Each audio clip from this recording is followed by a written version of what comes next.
We, Azimio la Umoja One Kenya Coalition, governors and deputy governors, met with the Azimio national leadership between November 24th and 25th and reviewed the state of affairs facing our nation.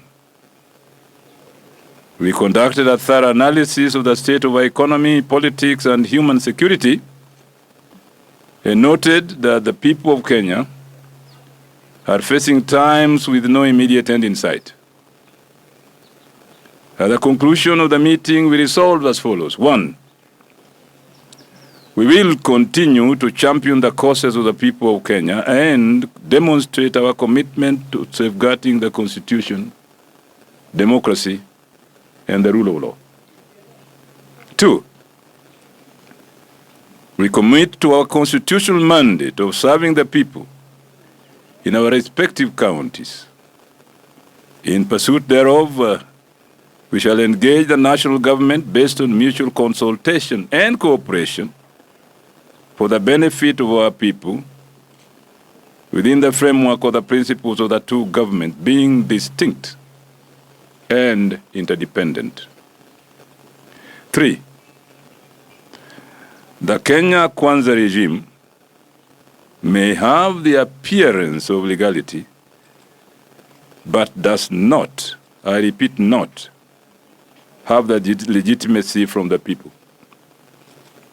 We remind the people of Kenya that slavery may have been legal in some jurisdictions, but remained repugnant to morality and justice. Colonialism may have been covered by the veneer of legality, but was morally decadent and unjust. 4, similarly, rigging of elections may have been clothed with the cloth of legality, but it remains illegitimate and repugnant to justice. Our quest for electoral justice continues, and we will never allow the rigging of elections to become a new normal in our country. To this end, we take serious notice and condemn in the strongest term possible the revenge mission the regime has embarked on against conscientious commissioners of the IEBC, who had the audacity to reject the electoral coup perpetrated by the IEBC chair, Wafula Chebukati, while trying to sanitize the conduct of electoral thieves and fraudsters at the Commission. It is therefore our demand that for Wafula Chebukati and the other 2 outgoing IEBC commissioners should immediately proceed to their terminal leave to stop further cannibalization of the Commission. 5, county governments led by our coalition shall endeavor to diligently serve the people of Kenya and demonstrate our commitment to a better Kenya for all Kenyans.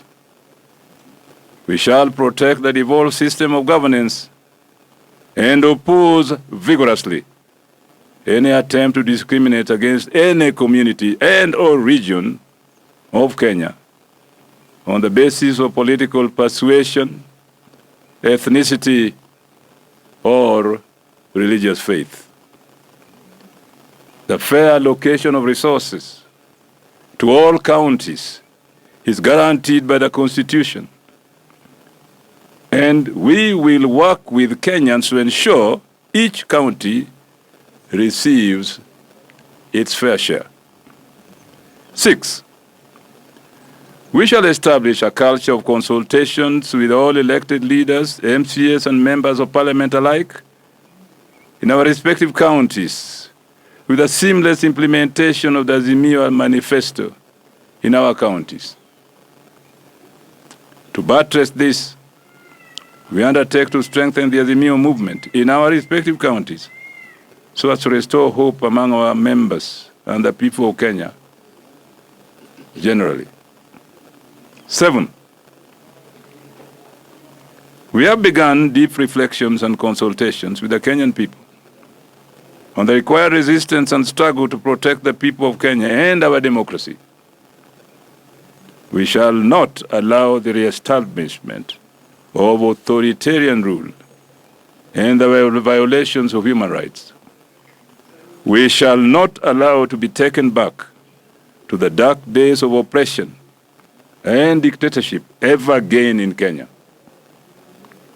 8, and finally, we shall robustly confront and oppose all dangerous policies and practices of the Kenya Kwanza regime, including the sinister efforts to introduce GMO food and or seeds, destruction of our environment, including the reintroduction of the discredited Shamba system, attempts to tax the most vulnerable segments of our society, including mama mbogas, thereby increasing the cost of living for everybody and particularly the poor. The regime was not prepared to lead, has no clue on how to fix Kenya's problems, and continues to be obsessed with campaigning. This regime of lies, deceit, and false promises is out of its depth and shall not be allowed to ruin our lives. Given under our collective hands, this day, the 25th of November, the year of our Lord 2022, in this lovely place called Naivasha. I thank you.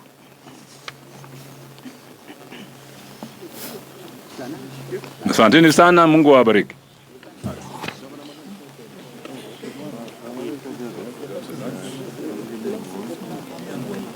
Lo mejor.